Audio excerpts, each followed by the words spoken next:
ऋषि रामानंद सेऊ संबंध तथा नेकी व कमाली क्या पूर्व जन्मों का ज्ञान।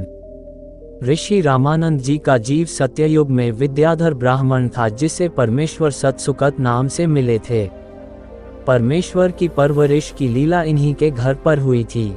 इनकी पत्नी का नाम दीपिका था। ये निःसंतान थे। त्रेता युग में वह वेदविज्ञ नामक ऋषि था जिसको परमेश्वर मुनिंद्र नाम से शिशु रूप में प्राप्त हुए थे तथा कमाली वाली आत्मा सत्य युग में विद्याधर की पत्नी दीपिका थी। त्रेता युग में सूर्या नाम की वेदविज्ञ ऋषि की पत्नी थी। दोनों जन्मों में ये निःसंतान थे। उस समय इन्होंने परमेश्वर को पुत्रवत पाला तथा प्यार किया था।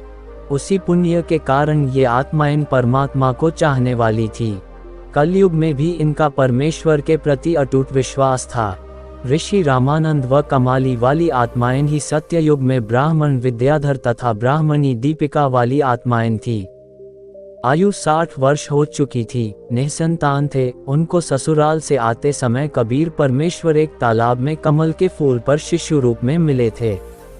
यही आत्माएं त्रेता युग में वेदविज्ञ तथा सूर्य ऋषि दंपति थे जिन्हें परमेश्वर शिशु रूप में प्राप्त हुए थे। उस समय भी दोनों की आयु लगभग 60 वर्ष थी। निःसंतान थे।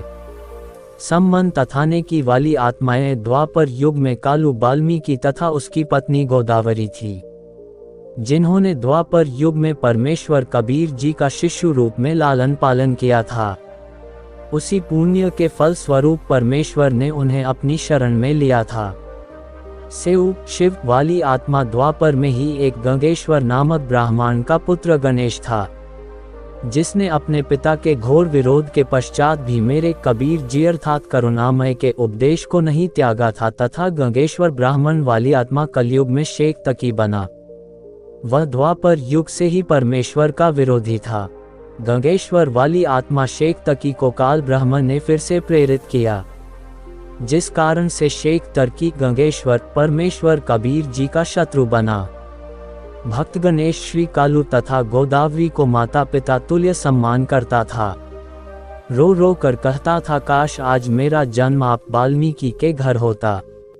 मेरे पालक माता पिता कालू तथा गोदावरी भी गणेश से पुत्रवत प्यार करते थे। उनका मोह भी उस बालक में अत्यधिक हो गया था। इसी कारण से वे फिर से उसी गणेश वाली आत्मा अर्थात सेऊ के माता पिता नेकी तथा संबंध बने।